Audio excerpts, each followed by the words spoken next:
Buenas tardes, gracias por haber venido. En las últimas décadas, todas las ciencias que se dedican al estudio de la enfermedad mental y en general todas las ciencias que se dedican a la terapéutica han sufrido una revolución muy significativa.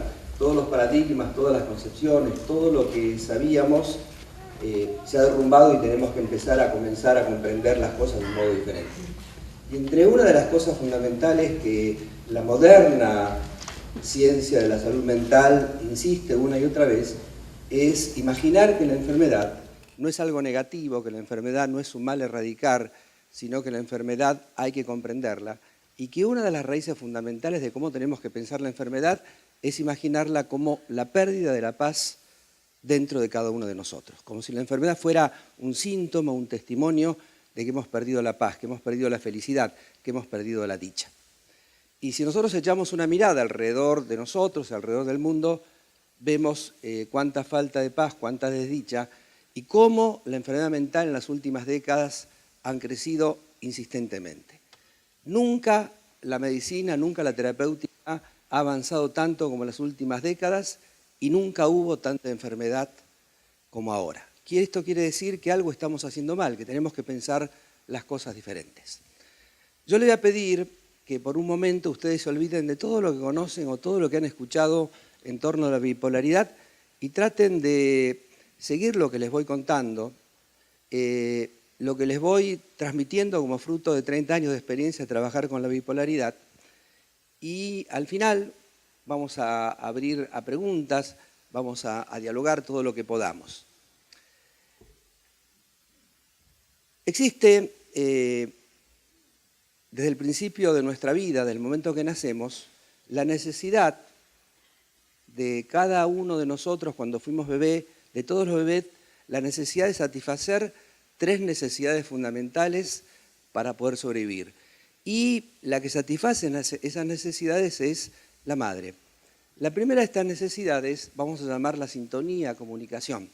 Quiero que imaginen por un minuto, por un momento, que la madre está en la cocina, el padre está en el living de la casa, el bebé de pocos meses, de 2 meses, está en una cuna y de pronto el bebé llora.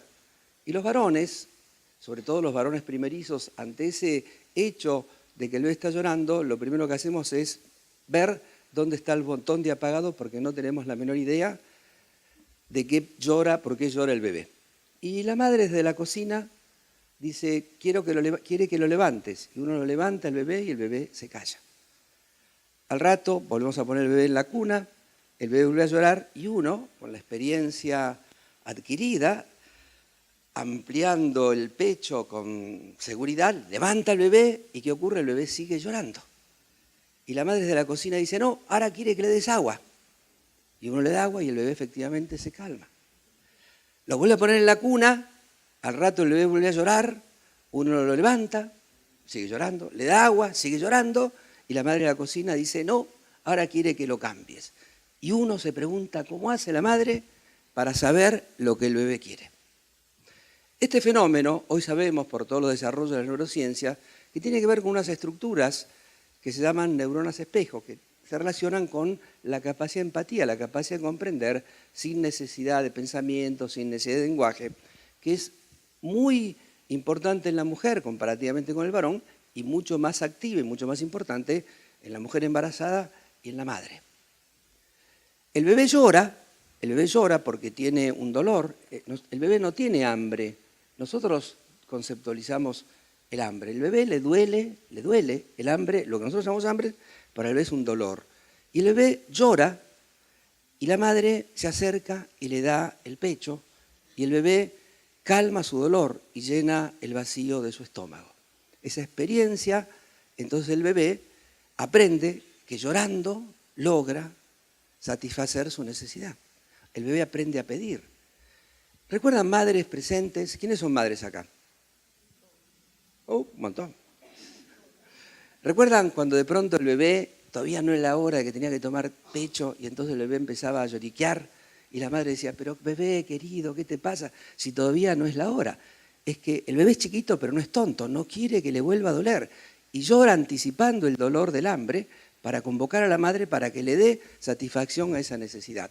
Pero el bebé no solamente tiene necesidad de comer, tiene muchísimas necesidades.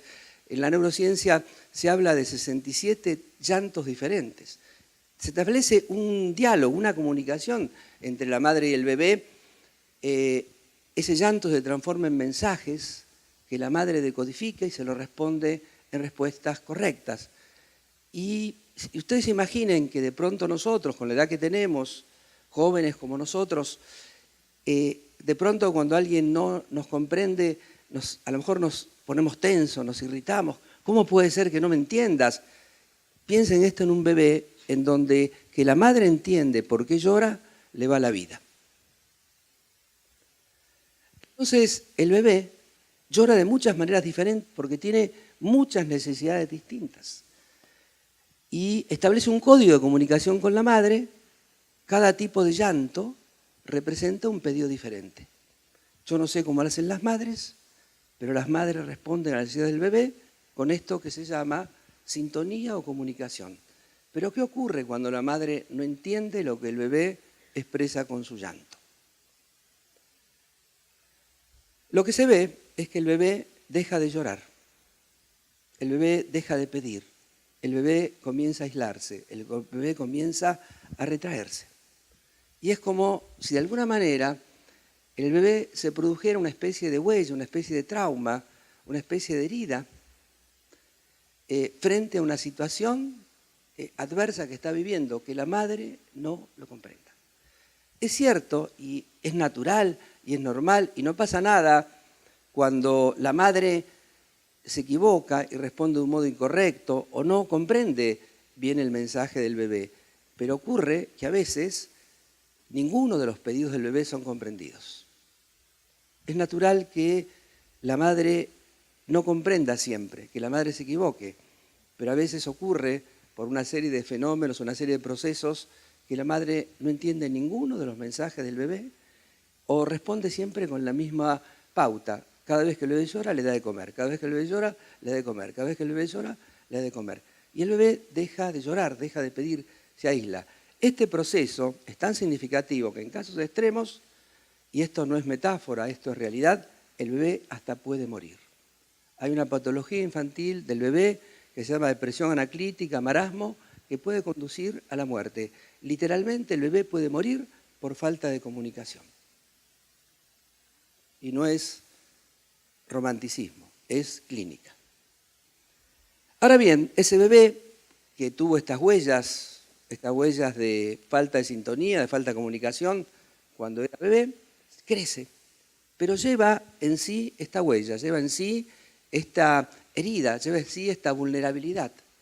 Y cuando pasan muchas cosas más, tienen que pasar muchas cosas para que aparezca un síntoma, una enfermedad, cuando es mayor, cuando creció y empieza a tener síntomas, si tiene síntomas, no tiene síntomas de cualquier cosa, sino que tiene síntomas vinculados con esta herida o con esta huella. Síntomas que llamamos síntoma de aislamiento. Por ejemplo, una alergia. La alergia es un síntoma de aislamiento, es decir, hay un aspecto del mundo con el cual yo no puedo contactar.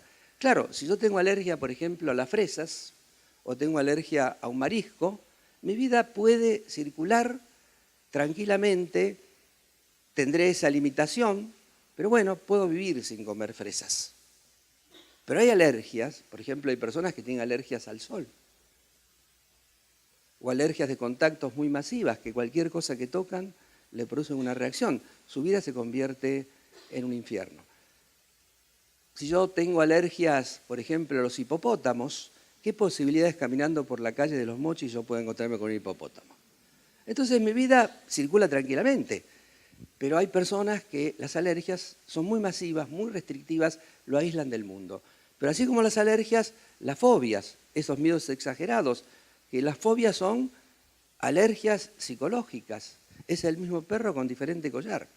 Pero también otras patologías más severas como el cáncer, como la esquizofrenia. Es decir, hay un montón de patologías, tanto físicas como psicológicas, que llamamos patologías del aislamiento, que tienen que ver con esta huella primaria, básica, fundamental, de falta de paz comunicacional que se origina en este fracaso o en esta dificultad que se estableció esta comunicación tan esencial, tan fundamental, tan significativa que es la comunicación con mamá. Esta comunicación entre el bebé y la madre. Esta comunicación que se da a través de la mirada, a través del llanto. ¿Vieron los bebés cómo mueven los labios, no? Es una comunicación. Cómo el bebé sigue a la madre. Es una comunicación. Cómo tira los bracitos. Es una comunicación. Es decir, el bebé se comunica de muchas maneras diferentes. Y la madre tiene que responder en un promedio acorde a esos pedidos que el bebé solicita.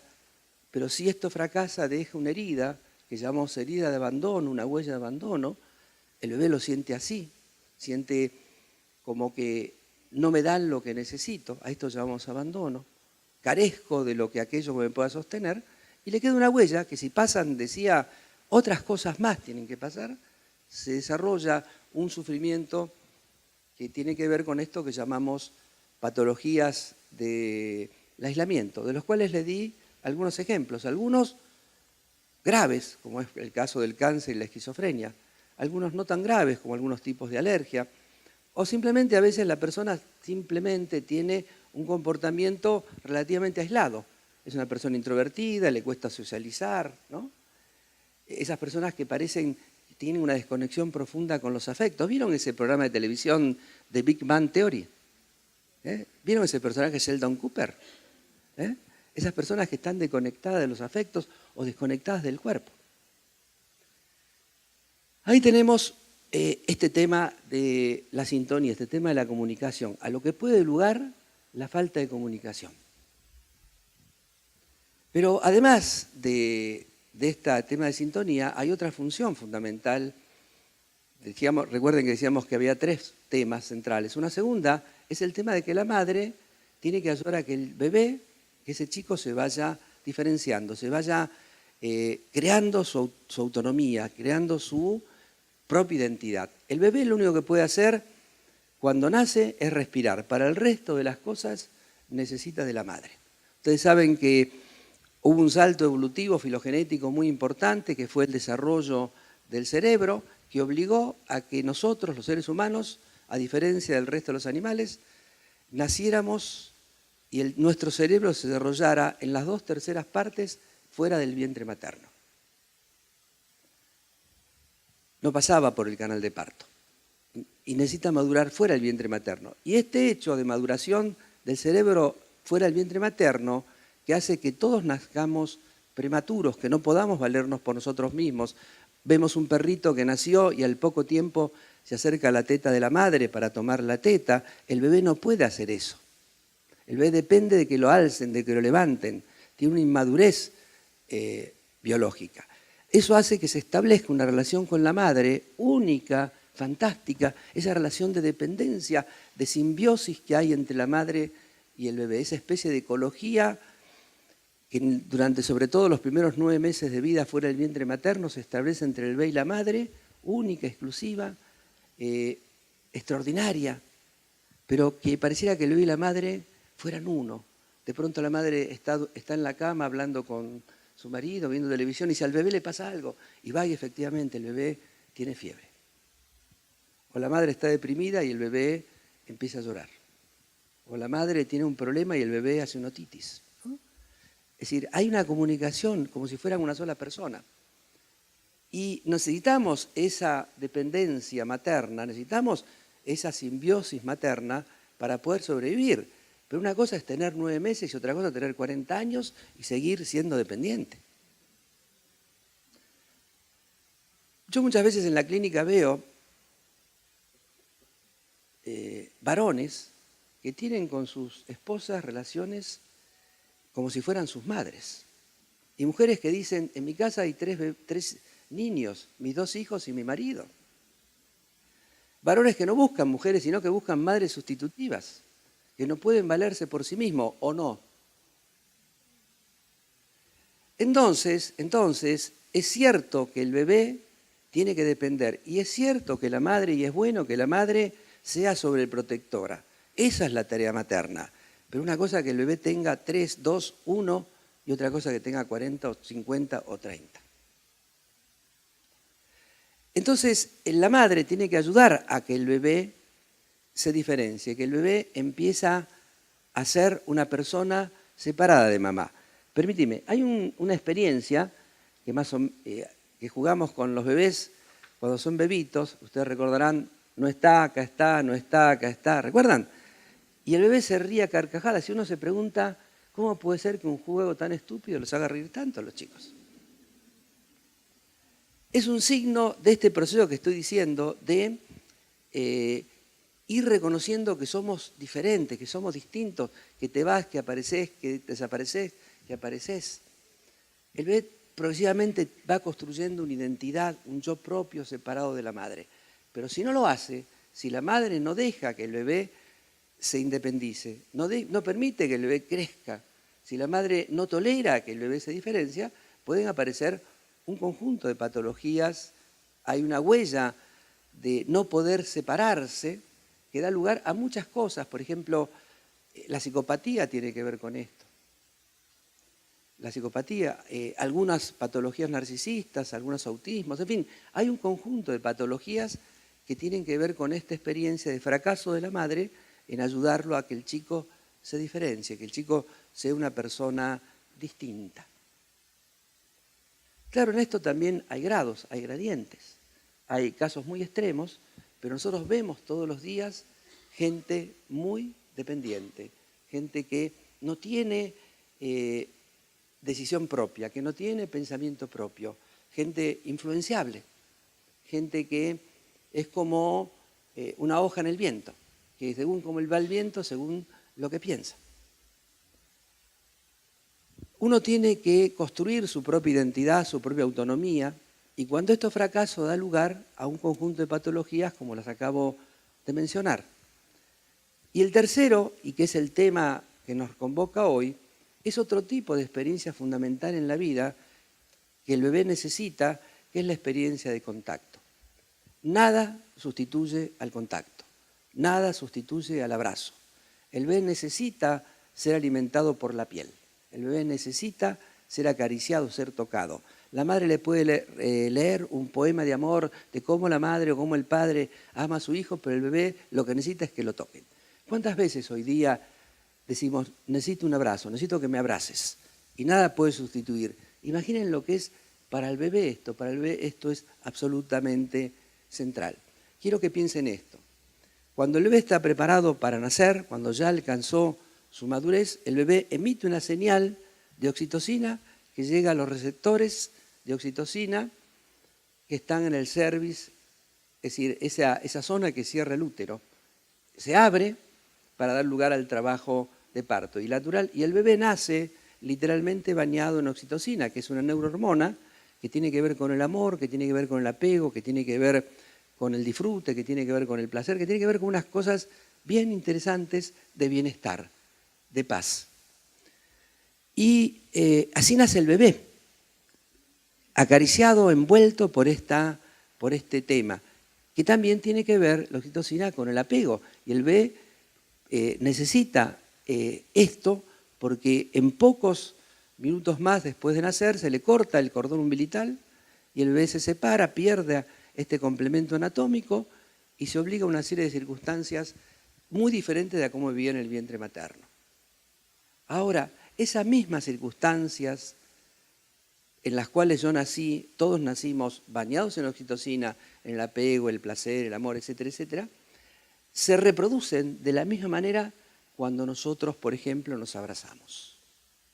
Pero yo quiero que reparen en el hecho de que la gente va a abrazarse y automáticamente cuando se abraza deja de respirar. No respira. No hay abrazo verdadero hasta que no compartimos la respiración.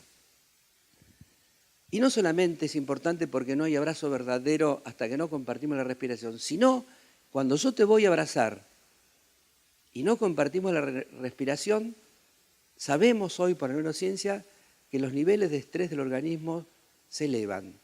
Y ya bastante con mi estrés, no quiero que me estreses más. Si me vas a abrazar, abrazame, y si no, nada. Y además cuando yo contengo la respiración, los músculos se endurecen. Entonces cuando yo contengo la respiración, los músculos se endurecen, no fluyo espontáneamente. Y esas son las 3 condiciones del placer: respiración profunda, relajación y fluir espontáneamente. Quiere decir que cuando yo abrazo sin respirar con el otro, sin aflojarme, sin compartir la respiración, no estoy teniendo una experiencia placentera.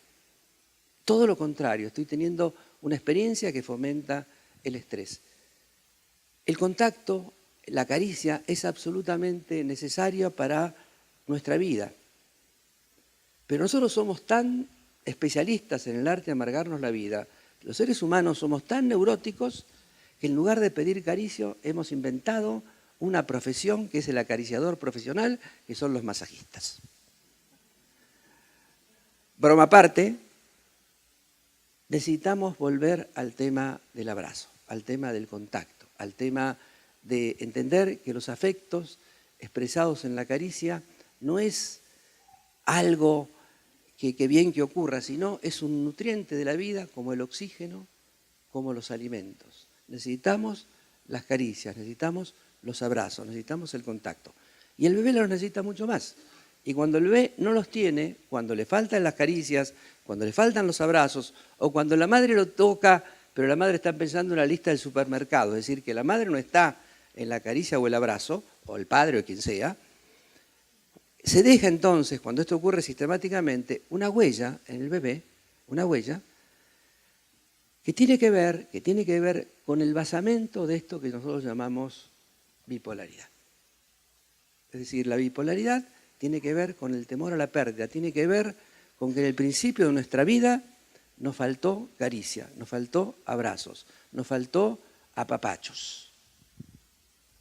Y pasaron muchas otras cosas más que vamos a hablar, pero esa es como la raíz central de nuestra vida. Yo quisiera que ustedes pensaran y que se olvidaran de todas las cosas que se dicen en torno a la bipolaridad. Por ejemplo, se dice que la bipolaridad es genética. Bueno, todos tenemos genes y todos tenemos vulnerabilidades y todos tenemos disposiciones, pero la bipolaridad no es una patología o una enfermedad genética. Sobre ciertas bases que todos podemos tener, hay una serie de sucesos de la vida que van conformando lo que después llamamos bipolaridad. Pero la bipolaridad, el punto de arranque, el punto de partido central, es justamente este temor a la pérdida que nace, tiene sus raíces en la falta de contacto del bebé con sus figuras significativas en los primeros tiempos de vida. Yo tenía un profesor, un gran maestro, que fue un gran maestro de neurociencias, que decía siempre que sería preferible que en vez de invertir dinero en psiquiátricos y centros de adicciones, invirtiéramos para que los padres pudieran tener con sus hijos esta cercanía, este contacto, esta posibilidad de disfrutar en paz relaciones de afecto significativas. Que en lugar de desarrollar una visión curativa, desarrollamos una visión preventiva. Y un pilar fundamental de la prevención de la bipolaridad está ahí, en la niñez, en los primeros tiempos de vida, el contacto, el contacto, el contacto, el contacto.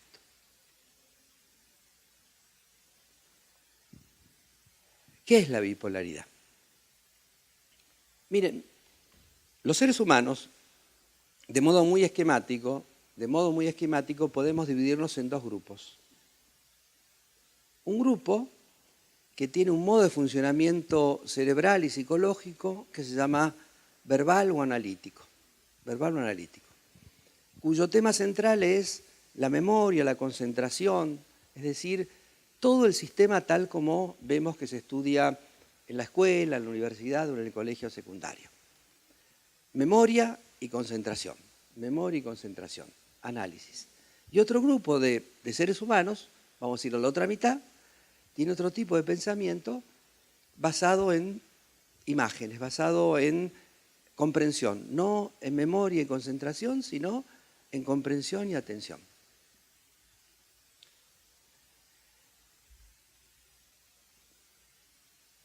Ocurre que estos chicos que tienen una gran disposición para la creatividad, para la intuición, para las imágenes, que tienen un modo de comprender la vida a través de la experiencia, no a través de la información, que tienen una profunda tendencia a ser curiosos, pero quieren comprender las cosas, no aprender las cosas repetitivamente como se usa en el colegio. ¿Ustedes recuerdan la tabla de multiplicar 2 por 2, 4, 2 por 3, 6, ¿no? ¿Recuerdan eso? Y cuando éramos chiquitos y nos hacían repetir eso, no teníamos la menor idea de la lógica de funcionamiento de la tabla de multiplicar. La aprendíamos de memoria, como las reglas ortográficas, ¿no? Entonces, y de los colegios se evalúan, y en la universidad se evalúa la memoria. Por ejemplo, a mí una vez en la universidad, en un examen, me preguntaron cómo se llamaban las hermanas de Sigmund Freud.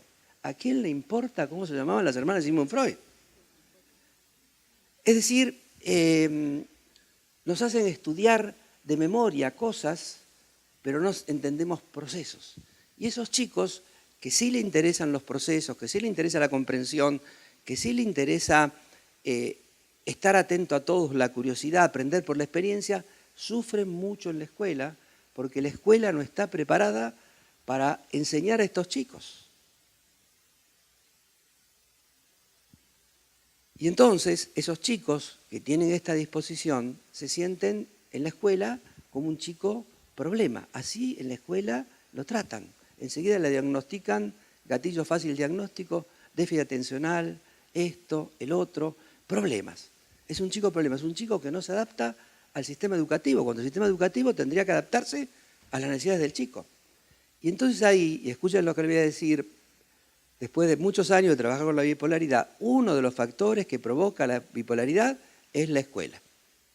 Es el sistema educativo que tenemos, que es una aplanadora de los talentos de estas personas. Y entonces, la bipolaridad, el chico, que hasta cierta edad papá y mamá eran Superman y la Mujer Maravilla, de pronto, recuerdan la experiencia de padres presentes, ahora lo que dice la señorita, lo que dice la Miss, o lo que dice el maestro, es dogma revelado. Y el chico necesita que en la escuela lo acepten, que en la escuela lo reconozcan. Y el chico hace un tremendo esfuerzo y tapa el modo que él tiene de funcionar para tratar de adaptarse a los modos que en la escuela requieren y fracasa porque no es su manera de funcionar.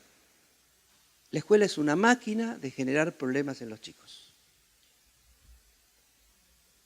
Miren, yo voy con regularidad a Chile a enseñar desde hace muchos años y en Chile, por ejemplo, se pide que los chicos ingresen en la escuela primaria sabiendo leer y escribir.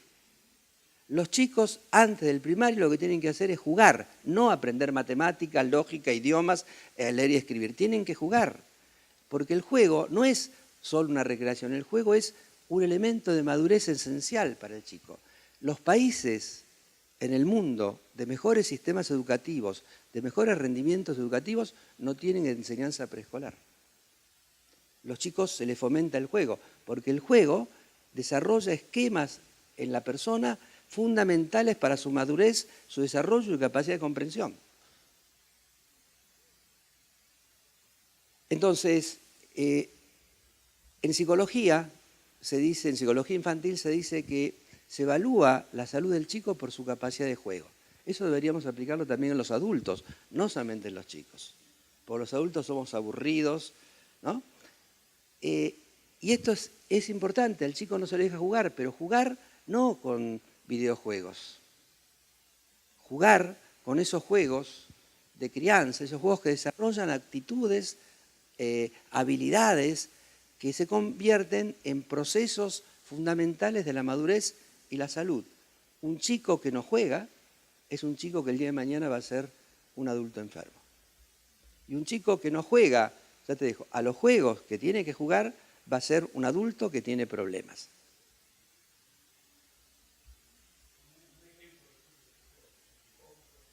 ¿Cómo? Los juegos, yo qué sé, ir al carrusel, al sub y baja, todos los juegos que juegan los chicos. ¿Cómo? No. Hay chicos que pasan todos los días 3, 4 horas, chicos de 4, 5 años, 3 años, con videos, juegos de video. Bueno, yo no estoy en contra de la tecnología, tengo mis dificultades tremendas con la tecnología. Miren, hace unos meses el teléfono que tenía desde el año 2000, cuando me vine a vivir a México, ya no andaba más, ¿no? Yo soy de los teléfonos para hablar y recibir, prendido y apagado, ¿no? Entonces voy ahí a la compañía de celular, decirle, bueno, este teléfono no funciona más, ¿me puede dar uno igual? Y me dice, no, señor, no existe, ¿no? Entonces me dieron este teléfono, ¿no? Bueno, muy bien. Sí, ahora voy a contar mi historia. Y entonces le mando a un grupo de gente que trabaja conmigo en el DF, en la escuela, y le digo, chicos, disculpen que estoy medio incomunicado porque cambié el teléfono hasta que me adapte, ¿no? Y entonces me empezaron a mandar mail diciéndome, Eduardo, hay que sacarlo de la caja, hay que prenderlo, ¿no? Haciendo burlas. No estoy en contra de la tecnología. Digo, el tema es entender que la tecnología está al servicio nuestro. ¿Cómo puede ser hoy que tenemos la mayor cantidad de herramientas comunicacionales como nunca, Facebook, WhatsApp, Twitter, teléfono, esto, lo otro, todo, ¿no? Y esto es una revolución de no hace mucho, hace 20 años, recordarán ustedes, era totalmente diferente. Bueno, ¿cómo puede ser que la OMS, la Organización Mundial de la Salud, diga que la problemática más fundamental en los próximos años es la incomunicación? Porque la comunicación no depende del celular, ni del WhatsApp, ni del Face, depende de nosotros. Esto tendría que ser una herramienta, no un sustituto. Entonces, volvamos, decía que un factor muy importante es el tema de la escuela. Pero, ¿qué es una persona bipolar? Habitualmente, cuando se habla de una persona bipolar, se la asociaba con lo que se conocía antiguamente como psicosis maníaco-depresiva. El primer registro de un personaje de este tipo lo tenemos en la Biblia, el rey Saúl. Recuerdan que David se le ponía a tocar el laúd para calmarlo, ¿no? Bueno, pero en realidad uno de los grandes descubrimientos modernos es que solo el 1 o el medio por ciento de todos los pacientes bipolares son esas personas que se llama psicosis maníaco-depresiva, las personas que han perdido la realidad, ¿no? El 99 o 99,50 de las personas son gente como nosotros, que tiene una forma de ser bipolar que se manifiesta en un conjunto de síntomas, por ejemplo, como relaciones tormentosas, como depresiones, como adicciones, como una dificultad para poder disfrutar de la vida significativa.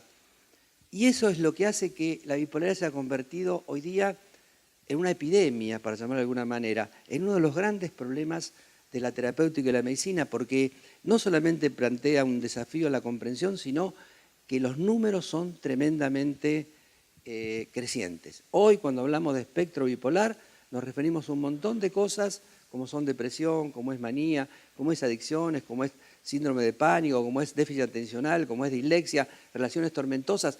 El síndrome premenstrual doloroso en la mujer es un equivalente bipolar. Es decir, hay un montón de padecimientos y un montón de sufrimientos que pueden relacionarse con el tema de la bipolaridad. Pero la buena noticia es que la bipolaridad es curable. Contrariamente a lo que se dice habitualmente, la bipolaridad es curable, totalmente curable.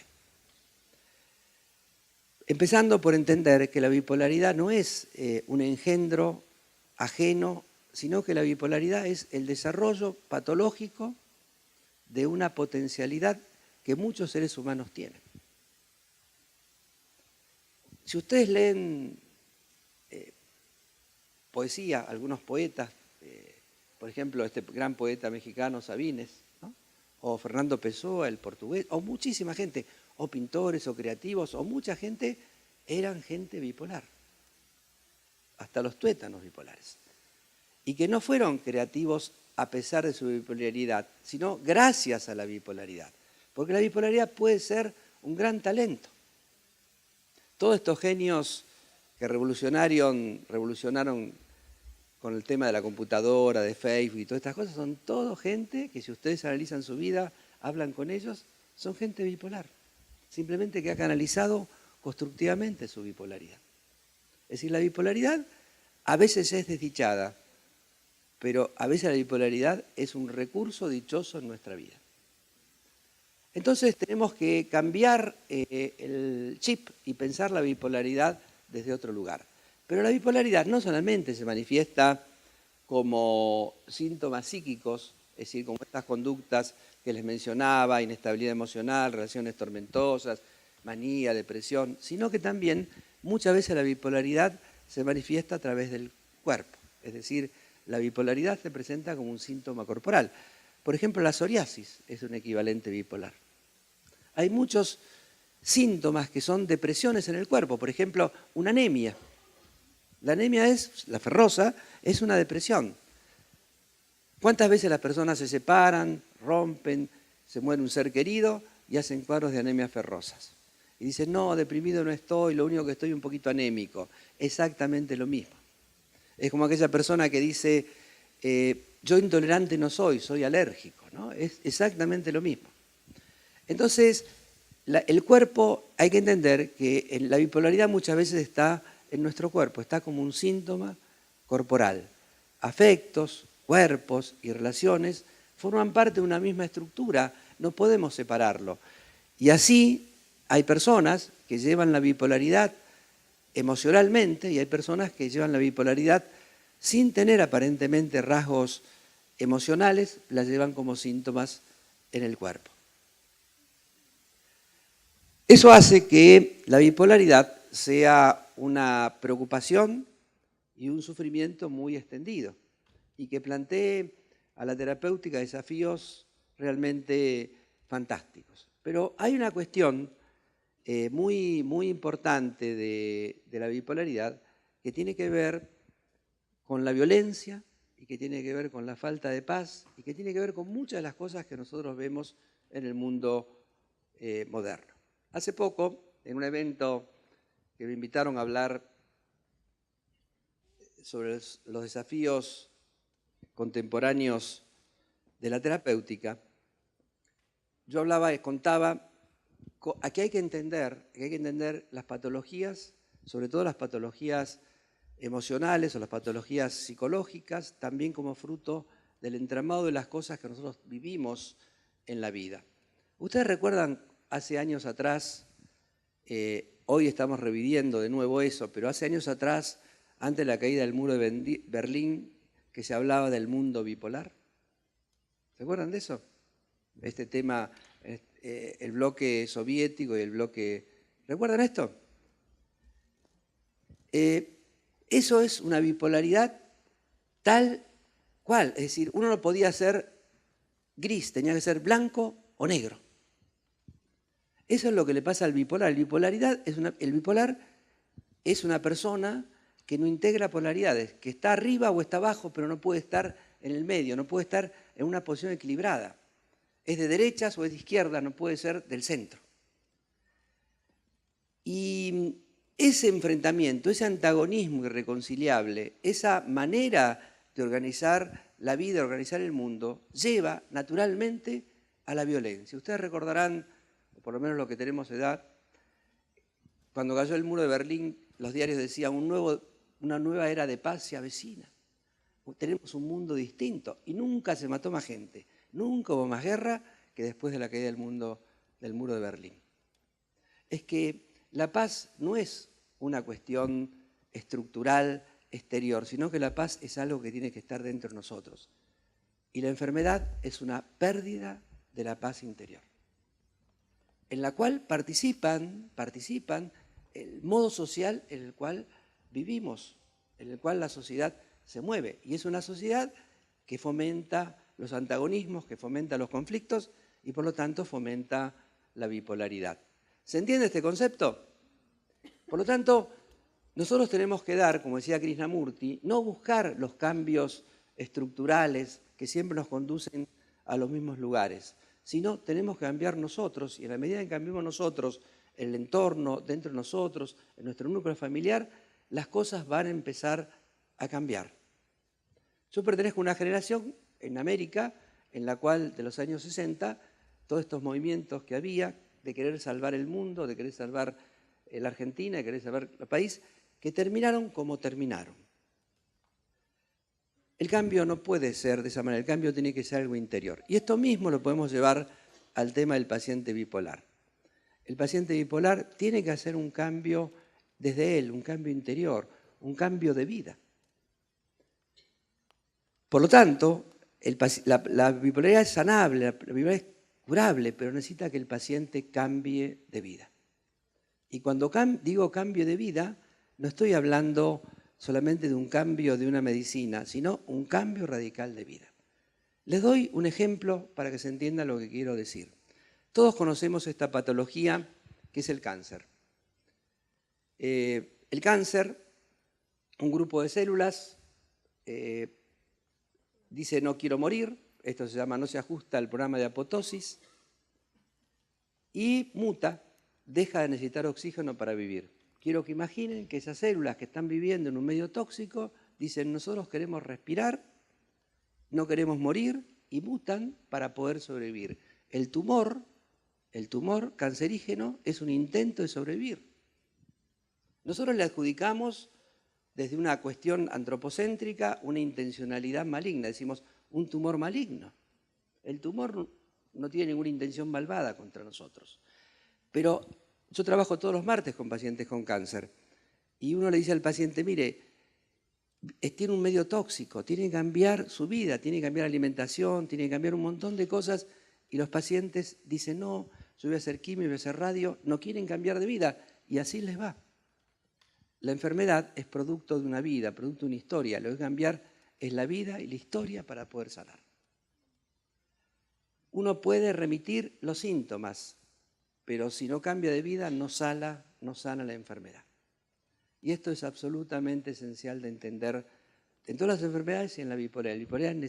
La persona bipolar necesita cambiar de vida. Y en estos cambios de vida hay como ítems fundamentales y esenciales. Voy de lo más básico a lo más complejo. Por ejemplo, la alimentación. Nuestro cerebro, las células cerebrales, son bipolares, están prendidas o apagadas. No sé cuál es la usina que alimenta a la ciudad de Los Mochis, ¿de dónde viene la electricidad? ¿Dónde viene?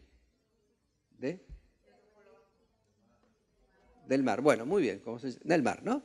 Quiero que imaginen que esta noche hacemos una especie de consigna, todas las personas, visitantes o radicados acá, empresas, locales, personas, de encender todos a las 12 de la noche todas las luces y todos los aparatos eléctricos que hay en la casa. Si hiciéramos eso todos al mismo tiempo, se produce una demanda eléctrica que la usina que alimenta esta ciudad no está preparada para satisfacer. Y entonces lo que hace, para evitar un cortocircuito, lo que hace es cortar y volver a abrirse con una amplitud más grande de electricidad. Imaginen que ahora todas mis células cerebrales se encendieran de golpe. Había una película hace poco que se llamaba Lucy, no sé si alguno la vio, que tiene que ver con este tema. El cerebro se fundiría. Entonces, esto se llama hiperia. Y muchas veces los síntomas bipolares son maneras de evitar el cortocircuito del cerebro. Pero ese cerebro se irrita, entra en hiperia, por muchos también, no solamente situaciones estresores de la vida, sino también por alimentos, por ejemplo la lactosa, por ejemplo el azúcar refinada, por ejemplo la sal refinada. El cerebro irrita. Entonces simplemente con un cambio alimenticio nosotros bajamos los decibeles predisponentes para las crisis bipolares, solamente con alimentación. Y esto no es un tema menor, no es un tema menor. Hace poco salió un libro que se los recomiendo, no me pidan el nombre del autor, se llama Cerebro de Pan, Cerebro de Pan, que es un investigador americano que desarrolló todo un plan alimenticio mostrando cómo ciertos alimentos modelaban la arquitectura del cerebro, cómo cambiaban la arquitectura. Exacto. Entonces, necesitamos cambiar nuestra alimentación, pero también necesitamos cambiar hábitos de vida. Por ejemplo, uno debe dormir de noche. Los bipolares duermen, dicen, no te preocupes, Eduardo, total, no dormí de noche, pero duerme de día. El sueño de día no sirve, el que sirve es de noche. Uno necesita dormir de noche para equilibrar el organismo. Y así hay un montón de temas de naturaleza biológica o naturaleza de hábitos de vida que son absolutamente indispensables para equilibrar la bipolaridad. Eso forma un pilar muy importante. El segundo pilar, las actividades expresivas. Es decir, el paciente bipolar necesita expresar. Por ejemplo, yo a mis pacientes bipolares los tengo haciendo cosas muy sencillas. Por ejemplo, los mando a bailar tango. Porque el tango mueve unos neurotransmisores, la dopamina y la serotonina, que son los que están alterados en el paciente bipolar. Y bailando tango se equilibran, no digo que se curan, pero se equilibran. Miren qué sencillo. Pero también hay otras cosas que pueden hacer, ¿no? Por ejemplo, actividades expresivas como teatro, como música, las que sea, para cada paciente. Pero las actividades creativas o expresivas regulan ciertos neurotransmisores absolutamente importantes para el paciente bipolar. Otro elemento muy, muy importante es, para el paciente bipolar, es todo lo que tiene que ver con la regulación farmacológica.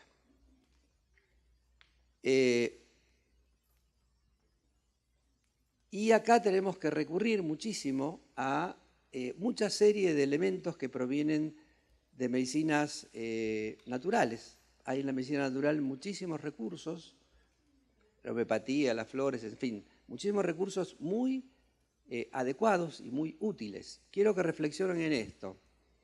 Cuando ustedes toman un medicamento psicofarmacológico, cuando es necesario, hay que tomarlo, pero cuando ustedes se habitúan a un medicamento psicofarmacológico, dejan de fabricar la sustancia que ese fármaco está produciendo. Y no es igual a la que fabrica el organismo. Entonces, lo que hay que hacer es dar remedios que estimulen a que el organismo trabaje, no que deje de trabajar. Por eso, si no, las personas se convierten en dependientes de los fármacos y nunca se curan. Claro, para el paciente esto, en charlas, conferencias, los pacientes dicen, yo no puedo dejar la medicación, ¿no? Y porque es como decir, no me hago responsable de mí, tomo medicación y ya está. ¿Cómo puede ser que en las conferencias que doy sobre bipolaridad la gente dice, yo hace 20 años que tomo lo que sea, y tuve 10 crisis, 7 internaciones, 8 depresiones, pero no puedo dejar la medicación porque si no, ¿cómo estaría? ¿No? Pero si no le está funcionando. Es decir, nos hacemos dependientes de algo que no funciona. La medicación hay que utilizarla lo menos posible y mientras tanto hacer el trabajo de fondo para cambiar las cosas fundamentales que cambian en el paciente bipolar. Y así hay un conjunto de cuestiones que yo en los libros los cuento, plan de trabajo que requiere tiempo, requiere disciplina, pero que es absolutamente posible de ver cómo estos programas ayudan a que el paciente salga adelante, repita sus síntomas y finalmente se cure. Por lo tanto, quería transmitir el mensaje que la bipolaridad es absolutamente curable, absolutamente curable. No se dejen tragar por el tema, esto no tiene cura. No se dejen tragar por el tema de que la bipolaridad es un tema genético que no tiene modificación. La bipolaridad puede sanarse. Todo depende de entender y comprender lo que le pasa al paciente y ofrecerle una alternativa de trabajo cierta que le va a llevar tiempo. Claro que le va a llevar tiempo, pero que es una inversión adecuada para poder sanar. Y eso parte de imaginar o de pensar que la raíz de la bipolaridad, como otros trastornos que nos aquejan a los seres humanos, están ahí en la infancia y están en estos temas centrales de la infancia que podemos reducirlo en la carencia de amor. Miren, hoy con las tecnologías que tenemos de estudios y la tecnología de imagen podemos demostrar cosas que antes suponíamos pero que no podíamos demostrar. Por ejemplo, la madre tiene un disgusto y el bebé se contrae en su vientre materno. Ponemos música de Beethoven y el bebé se contrae en el vientre materno. La madre está teniendo una vivencia de placer y disfrute y el bebé se chupa el dedo de placer. La madre come una barrita de cacao, no de plástico, sino de cacao en serio, y el bebé, qué rico, dice. Pero cuando la madre toma drogas, toma exceso de alcohol, o está deprimida o estresada exageradamente, ocurre algo fundamental en el bebé, que es que unos receptores de un neurotransmisor que se llama serotonina se destruyen.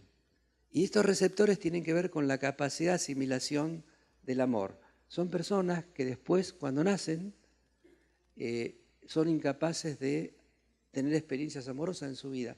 Le falta, como si dijéramos, no puede dibujar porque no tiene manos. Entonces, la experiencia intrauterina, la experiencia de los primeros tiempos de vida es absolutamente decisiva. Y en eso, por experiencia de trabajo, las flores de Bach son fantásticas para ayudar a prevenir todos estos males desde el vientre materno. Tenemos que pensar que hay una ecología emocional muy importante para el bebé desde la concepción hasta los primeros tiempos de vida. Y por lo tanto, si nosotros cuidamos a nuestros niños, desde esta perspectiva, si nosotros amamos a nuestros niños desde esta perspectiva, vamos a ejercer una acción preventiva fundamental. Y esto que parece una idea romántica, que el amor previene y cura, no es una idea romántica. Hoy los neurocientistas de avanzada, los hombres que están en la vanguardia biológica, nos dicen exactamente lo mismo. El amor es una medicina.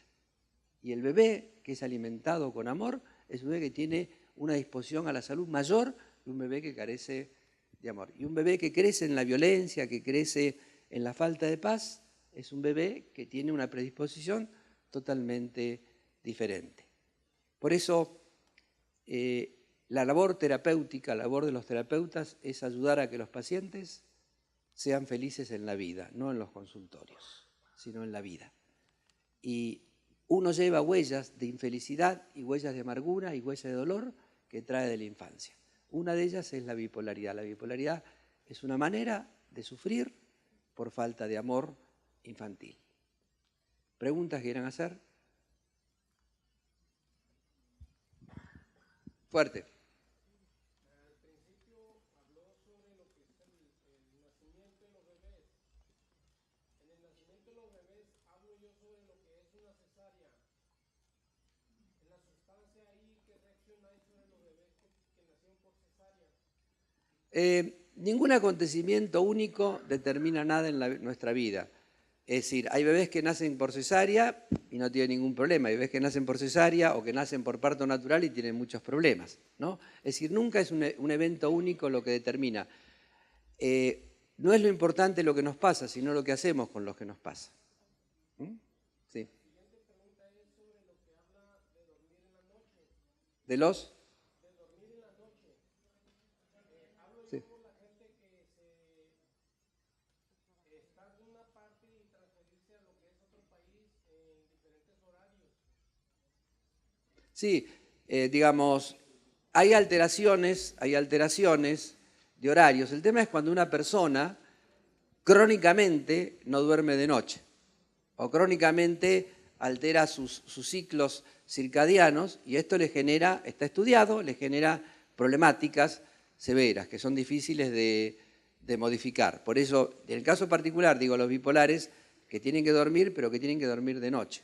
Los bipolares vienen muy usualmente diciendo que me duermo tarde, ¿no? Y me levanto tarde, y eso es fatal, porque el sueño reparador, el sueño de descanso, es el que se produce de noche. No, sí. Perdón.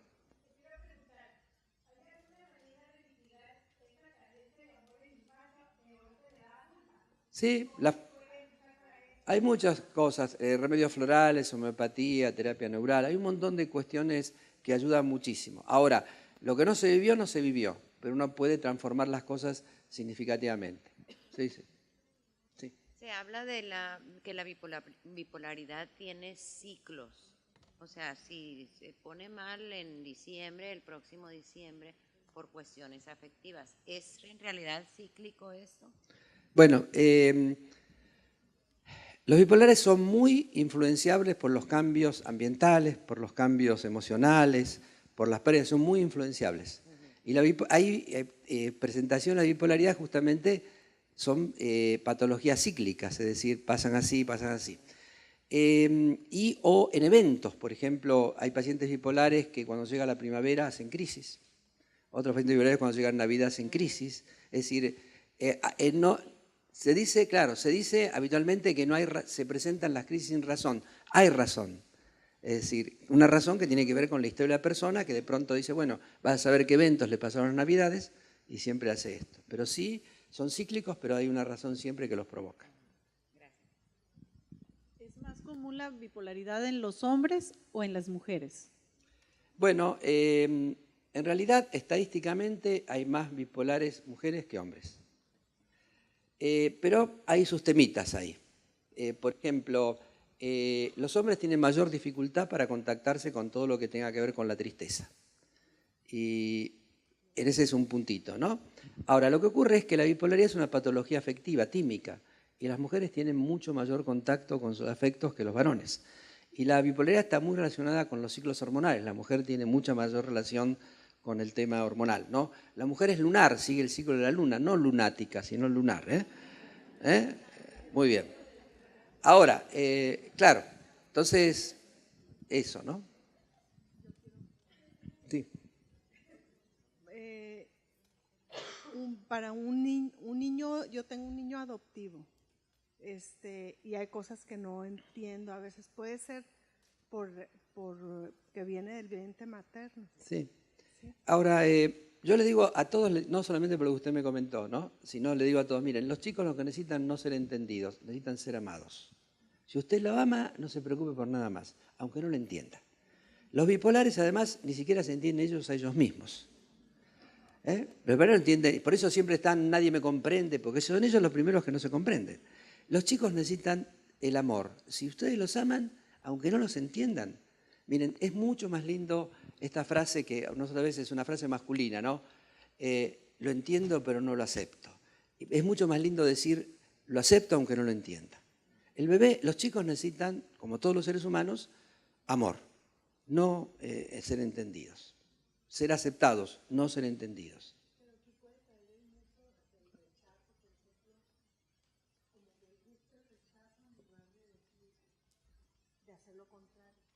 Claro, lo que pasa es que esto nos lleva a otro temita que es, todos nosotros tenemos, bueno, yo creo en esto que le voy a transmitir, ¿no? Pueden ustedes no creer, pero todos venimos a la vida y tenemos que aprender algo en la vida. Y entonces la vida nos prepara con ciertos aprendizajes para ser congruentes con lo que tenemos que aprender. Entonces, por ejemplo, una persona que tiene heridas de abandono, lo que hace generalmente es ser dependiente. Y lo que tiene que aprender es libertad e independencia, ¿no? Entonces, es como parte del problema de la vida. Ustedes no traten ni de corregir ni de agradar. Ustedes simplemente acepten a los hijos tal como son. Así como pedir a nuestros hijos que nos acepten a nosotros como padres tal como somos. No traten de entenderlos, solamente amarlos. Y apuesten a que el amor es una inversión fundamental. No importa si hoy lo que tenga, ¿no? Yo siempre les digo en mi Face a los pacientes que me escriben o a la gente que me escribe, yo soy bipolar, ¿no? Y yo quiero conocerte como persona. No me interesa tu bipolaridad, porque vos no sos solo la bipolaridad, vos sos una persona. Entonces, cuando uno se codifica o se cosifica en un síntoma, entonces deja de verse como persona. Y nos pasa a nosotros, como padres, como terapeutas, exactamente lo mismo. Es decir, mi hijo tiene déficit atencional. Y uno gira en, no, mi hijo es una persona. Lo déficit atencional ni le demos importancia. Esa sería la idea, ¿no? Sí, sí.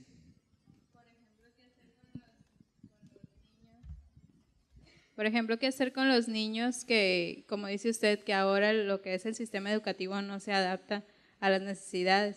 Entonces, ¿qué se puede hacer en ese caso si se detecta un niño que tiene bipolaridad o alguna falta de algo? Bueno, hay que apoyarlo para que, sin renunciar a sus capacidades, tenga un nivel de adaptación y que el chico no se sienta desvalorizado, no se sienta torturado porque pensar que él es un fracaso, porque así lo hacen sentir en la escuela. Vos sos un problema. vos esto, vos lo otro, ¿no? Entonces hay que trabajar con el chico personalmente para eso, para que el chico no compre ese boleto, para que el chico mantenga sus recursos y que se adapte, porque bueno, este es el sistema. Digamos, habría que cambiar el sistema, pero no lo vamos a cambiar nosotros, ¿no? Sí. Un síntoma de bipolaridad sería los recuerdos desagradables. Bueno, puede ser que los recuerdos torturantes. No es solo de la bipolaridad, pero puede ser, sí. Y la otra sería por un desequilibrio hormonal. No, digamos, todo va conjugado, ¿no? Es decir, nunca es una única causa, ni estamos separados. Imaginen ustedes que nosotros somos como una moneda. La moneda, para ser moneda, tiene que tener dos caras. Cuerpo y psiquismo están unidos, están soldados. Entonces es imposible pensar que hay procesos afectivos sin alteraciones hormonales o que hay alteraciones hormonales sin procesos afectivos. Las hormonas son como la base material de nuestros afectos. Entonces siempre va a haber una alteración, Y entonces las dos cosas juntas se dan. Sí. ¿Cuál es la diferencia entre bipolar y el estrés? O sea, el estrés y la bipolaridad. El estrés es lo que viene antes del S4, ¿no? El estrés es una reacción natural ante una necesidad de cambio. El estrés es una reacción natural ante una situación de cambio. Hay personas muy rígidas que nunca se estresan, pero que nunca cambian. Entonces pensemos, el estrés es una reacción natural frente a una situación de cambio, pero cuando el estrés se prolonga en el tiempo o en intensidad, genera un daño al organismo muy importante. Entonces, el estrés patológico es causa de muchos males y está vinculado también al espectro bipolar. Es uno de los factores que está vinculado con que provoca, pero el estrés es eso, un exceso de tensión que impide la adaptación adecuada. Eso. Y vos fíjate que los pacientes bipolares siempre se sienten como que son sapos de otro pozo, ¿no? Es decir, que siempre están desadaptados, siempre se sienten incomprendidos, siempre ese tipo de temas. Pero son dos cosas diferentes. Sí.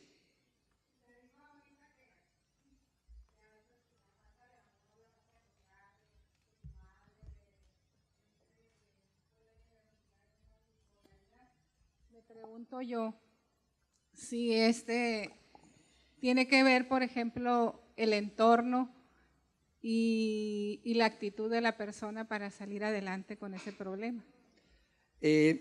Miren, yo creo que es absolutamente decisivo la actitud de la persona en relación a lo que le pasa.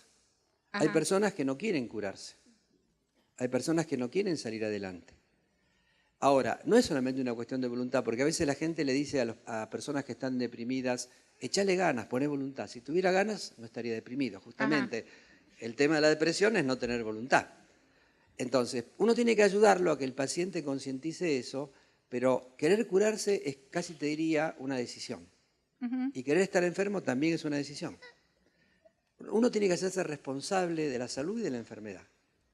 Es decir, por lo menos poner intención, sin importar los resultados. Pero, por ejemplo, si ya te detectaron bipolaridad y tú te formas el propósito o tomas la actitud y la fuerza y pones en una balanza lo que te dieron.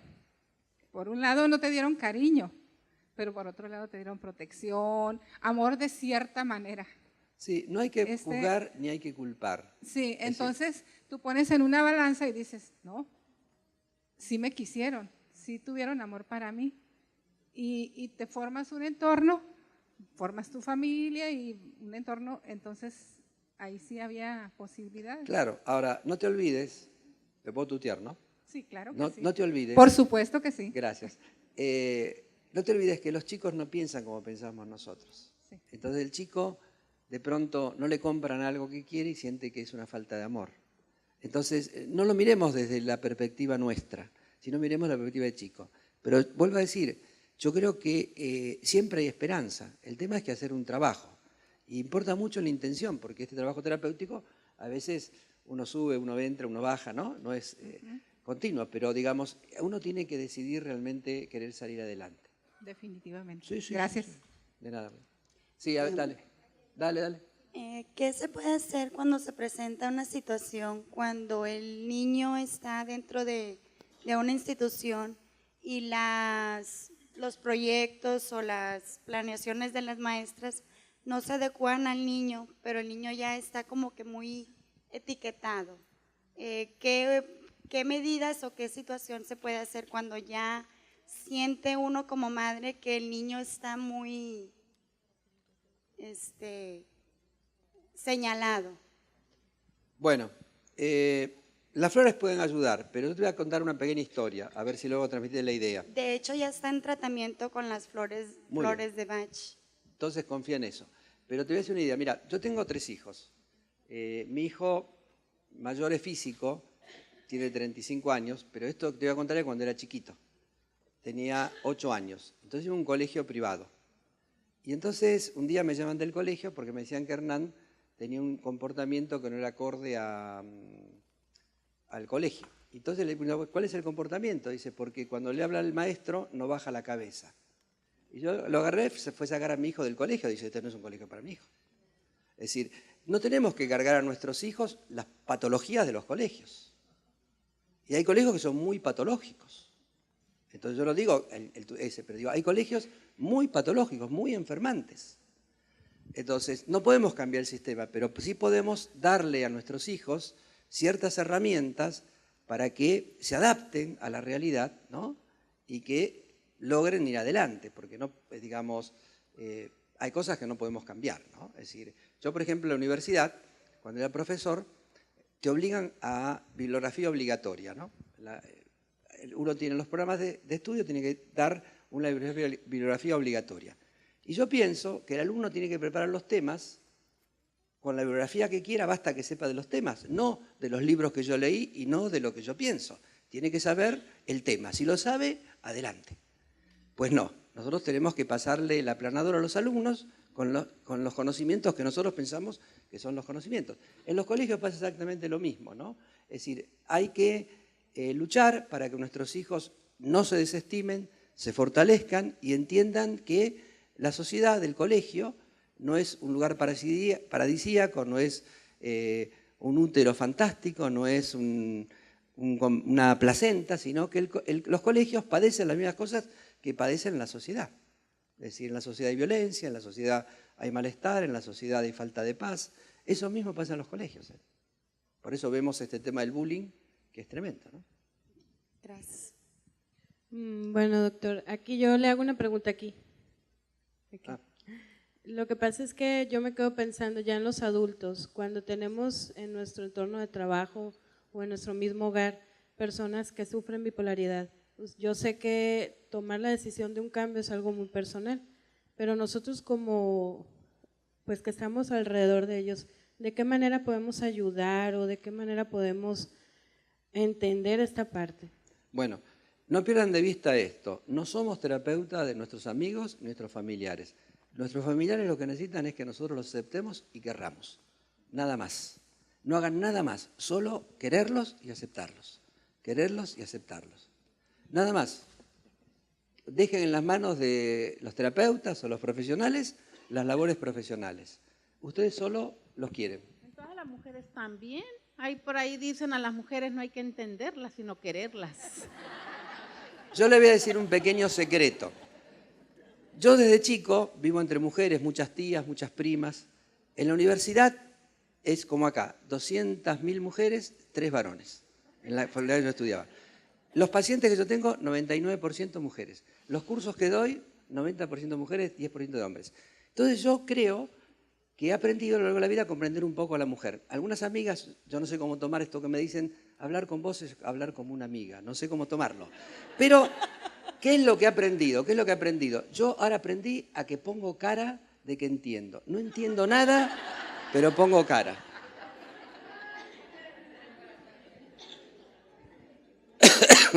Perdón.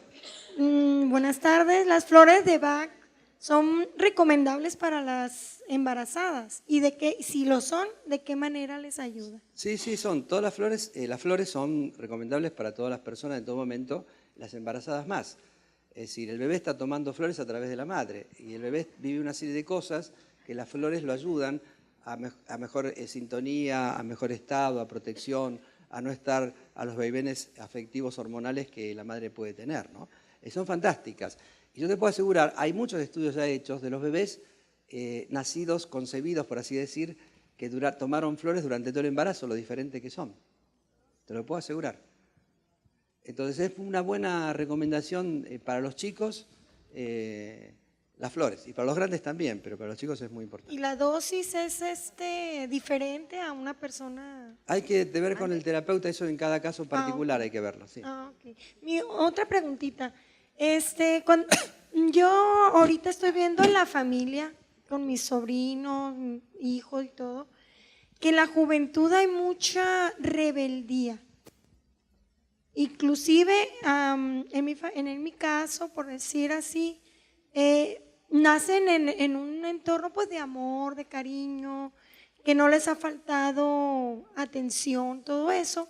Entonces no interrelaciono lo que usted estaba platicando de que por falta de cariño, de amor, tienen secuelas bipolares y toda esa situación. No sé si en la juventud es donde se marca otra situación, no es bipolaridad, sino otra. Bueno, el adolescente que no es rebelde está enfermo. Con la adolescencia los padres lo único que tenemos que hacer es esperar que pase, nada más, no hay que hacer nada. Digamos, en la adolescencia no se puede diagnosticar bipolaridad, la bipolaridad se diagnostica mucho después. Hay que ser muy cuidadoso, ¿no? No hay que tener gatillo fácil del diagnóstico con la bipolaridad. Ahora, no hay que perseguirse, porque hay un montón de procesos y montones de cosas que pasan. No hay que perseguirse, ni sentirnos culpables, ni sentirnos nada. Es decir, uno tiene que enfrentar las cosas como es, no sentirse culpable, hacerse responsables y hacer algo con esto. No empezar a castigarse porque yo que habré hecho mal o yo no sé qué. Nada más. Es decir, tomamos el dato y vemos cómo lo ayudamos a cambiar. Eso es lo que cuenta. Entonces, nada más que eso, ¿no? Pero no se torture. Bien, aquí última pregunta. Sí.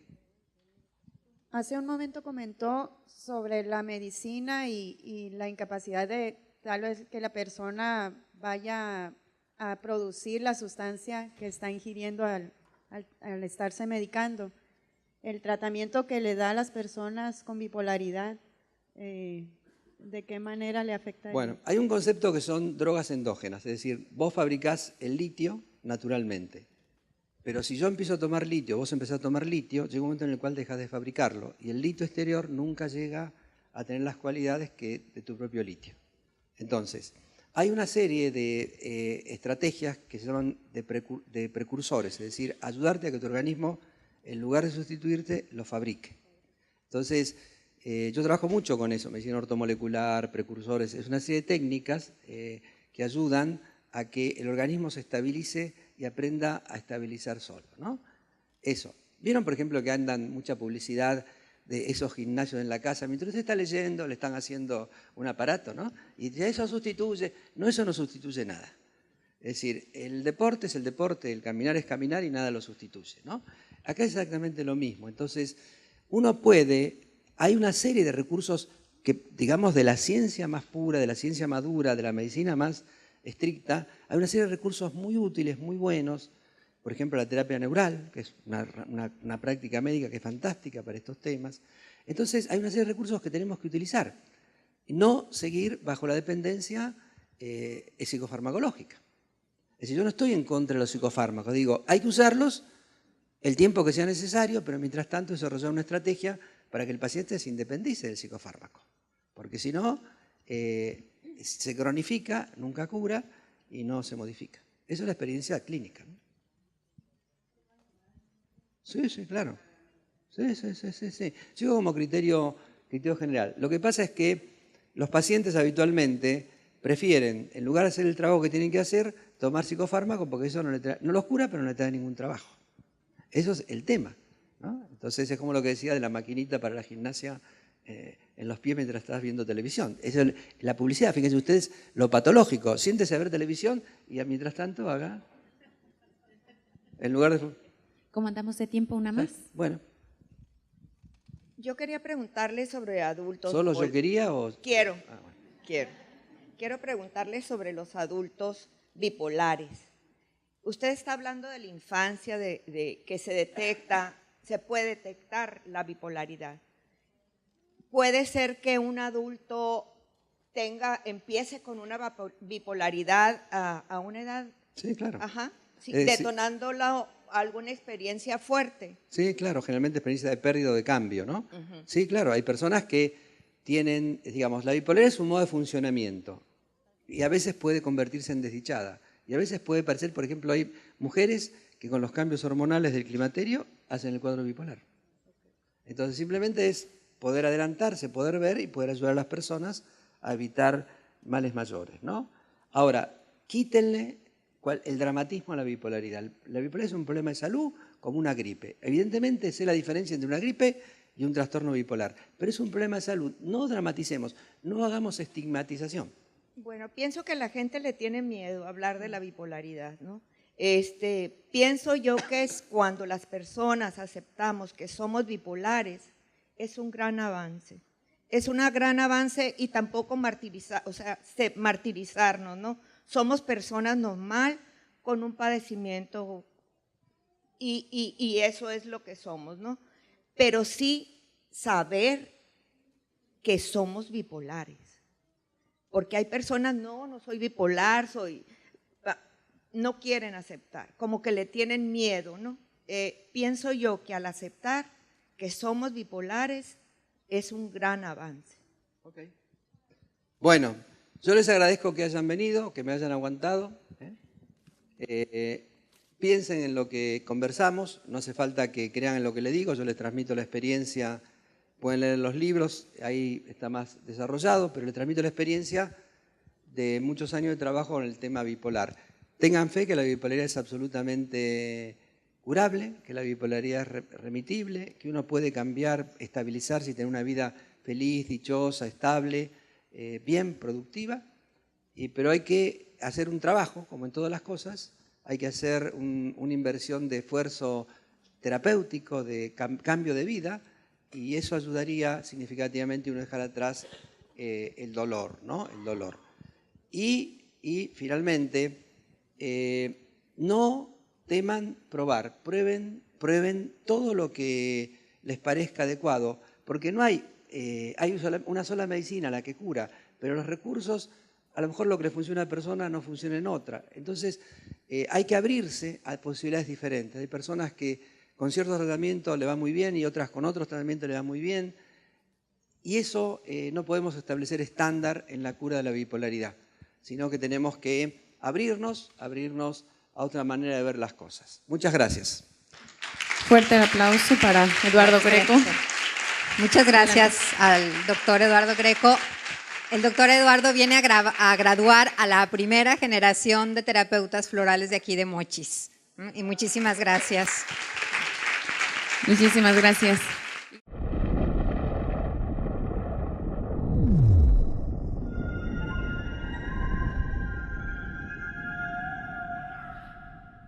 Existe, desde el principio de nuestra vida, del momento que nacemos, la necesidad de cada uno de nosotros cuando fuimos bebé, de todos los bebés, la necesidad de satisfacer 3 necesidades fundamentales para poder sobrevivir. Y la que satisface esas necesidades es la madre. La primera de estas necesidades vamos a llamarla sintonía, comunicación. Quiero que imaginen por un minuto, por un momento, que la madre está en la cocina, el padre está en el living de la casa, el bebé de pocos meses, de 2 meses, está en una cuna y de pronto el bebé llora. Y los varones, sobre todo los varones primerizos, ante ese hecho de que el bebé está llorando, lo primero que hacemos es ver dónde está el botón de apagado porque no tenemos la menor idea de qué llora, por qué llora el bebé. Y la madre desde la cocina dice, quiere que lo levantes. Y uno lo levanta el bebé y el bebé se calla. Al rato volvemos a poner el bebé en la cuna, el bebé vuelve a llorar y uno, con la experiencia adquirida, ampliando el pecho con seguridad, levanta al bebé y ¿qué ocurre? El bebé sigue llorando. Y la madre de la cocina dice, no, ahora quiere que le des agua. Y uno le da agua y el bebé efectivamente se calma. Lo vuelve a poner en la cuna, al rato el bebé vuelve a llorar, uno lo levanta, sigue llorando, le da agua, sigue llorando, y la madre de la cocina dice, no, ahora quiere que lo cambies. Y uno se pregunta cómo hace la madre para saber lo que el bebé quiere. Este fenómeno, hoy sabemos por todo los desarrollos de la neurociencia, que tiene que ver con unas estructuras que se llaman neuronas espejo, que se relacionan con la capacidad de empatía, la capacidad de comprender sin necesidad de pensamiento, sin necesidad de lenguaje, que es muy importante en la mujer comparativamente con el varón. Madre, cada tipo de llanto representa un pedido diferente. Yo no sé cómo lo hacen las madres, pero las madres responden a la necesidad del bebé con esto que se llama sintonía o comunicación. Pero ¿qué ocurre cuando la madre no entiende lo que el bebé expresa con su llanto? Lo que se ve es que el bebé deja de llorar, el bebé deja de pedir, el bebé comienza a aislarse, el bebé comienza a retraerse. Y es como si de alguna manera el bebé se produjera una especie de huella, una especie de trauma, una especie de herida frente a una situación adversa que está viviendo, que la madre no lo comprenda. Es cierto y es natural y es normal y no pasa nada cuando la madre se equivoca y responde de un modo incorrecto o no comprende bien el mensaje del bebé, pero ocurre que a veces ninguno de los pedidos del bebé son comprendidos. Es natural que la madre no comprenda siempre, que la madre se equivoque, pero a veces ocurre por una serie de fenómenos, una serie de procesos, que la madre no entiende ninguno de los mensajes del bebé o responde siempre con la misma pauta. Cada vez que el bebé llora, le da de comer. Cada vez que el bebé llora, le da de comer. Cada vez que el bebé llora, le da de comer. Y el bebé deja de llorar, deja de pedir, se aísla. Este proceso es tan significativo que en casos extremos, y esto no es metáfora, esto es realidad, el bebé hasta puede morir. Hay una patología infantil del bebé que se llama depresión anaclítica, marasmo, que puede conducir a la muerte. Literalmente el bebé puede morir por falta de comunicación. Y no es romanticismo, es clínica. Ahora bien, ese bebé que tuvo estas huellas de falta de sintonía, de falta de comunicación, cuando era bebé, crece, pero lleva en sí esta huella, lleva en sí esta herida, lleva en sí esta vulnerabilidad. Y cuando pasan muchas cosas más, tienen que pasar muchas cosas para que aparezca un síntoma, una enfermedad, cuando es mayor, cuando creció y empieza a tener síntomas, si tiene síntomas, no tiene síntomas de cualquier cosa, sino que tiene síntomas vinculados con esta herida o con esta huella. Síntomas que llamamos síntoma de aislamiento. Por ejemplo, una alergia. La alergia es un síntoma de aislamiento, es decir, hay un aspecto del mundo con el cual yo no puedo contactar. Claro, si yo tengo alergia, por ejemplo, a las fresas o tengo alergia a un marisco, mi vida puede circular tranquilamente, tendré esa limitación, pero bueno, puedo vivir sin comer fresas. Pero hay alergias, por ejemplo, hay personas que tienen alergias al sol o alergias de contactos muy masivas, que cualquier cosa que tocan le produce una reacción. Su vida se convierte en un infierno. Si yo tengo alergias, por ejemplo, a los hipopótamos, ¿qué posibilidades caminando por la calle de Los Mochis yo puedo encontrarme con un hipopótamo? Entonces mi vida circula tranquilamente, pero hay personas que las alergias son muy masivas, muy restrictivas, lo aíslan del mundo. Pero así como las alergias, las fobias, esos miedos exagerados, que las fobias son alergias psicológicas. Es el mismo perro con diferente collar. Pero también otras patologías más severas como el cáncer, como la esquizofrenia. Es decir, hay un montón de patologías, tanto físicas como psicológicas, que llamamos patologías del aislamiento, que tienen que ver con esta huella primaria, básica, fundamental, de falta de paz comunicacional que se origina en este fracaso o en esta dificultad que se estableció en esta comunicación tan esencial, tan fundamental, tan...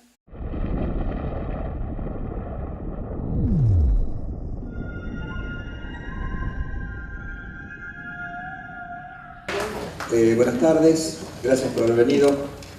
En las últimas décadas, todas las ciencias que se dedican al estudio de la enfermedad mental y en general todas las ciencias que se dedican a la terapéutica han sufrido una revolución muy significativa. Todos los paradigmas, todas las concepciones, todo lo que sabíamos se ha derrumbado y tenemos que empezar a comenzar a comprender las cosas de un modo diferente. Y entre una de las cosas fundamentales que la moderna ciencia de la salud mental insiste una y otra vez es imaginar que la enfermedad no es algo negativo, que la enfermedad no es un mal a erradicar, sino que la enfermedad hay que comprenderla y que una de las raíces fundamentales de cómo tenemos que pensar la enfermedad es imaginarla como la pérdida de la paz dentro de cada uno de nosotros, como si la enfermedad fuera un síntoma, un testimonio de que hemos perdido la paz, que hemos perdido la felicidad, que hemos perdido la dicha. Y si nosotros echamos una mirada alrededor de nosotros, alrededor del mundo, vemos cuánta falta de paz, cuánta desdicha y cómo la enfermedad mental en las últimas décadas han crecido insistentemente. Nunca la medicina, nunca la terapéutica ha avanzado tanto como en las últimas décadas y nunca hubo tanta enfermedad como ahora. Esto quiere decir que algo estamos haciendo mal, que tenemos que pensar las cosas diferentes. Yo le voy a pedir que por un momento ustedes se olviden de todo lo que conocen o todo lo que han escuchado en torno a la bipolaridad y traten de seguir lo que les voy contando, lo que les voy transmitiendo como fruto de 30 años de experiencia de trabajar con la bipolaridad. Y al final vamos a abrir a preguntas, vamos a dialogar todo lo que podamos. Y mucho más activa y mucho más importante en la mujer embarazada y en la madre. El bebé llora porque tiene un dolor. El bebé no tiene hambre. Nosotros conceptualizamos el hambre. El bebé le duele el hambre, lo que nosotros llamamos hambre, para el bebé es un dolor.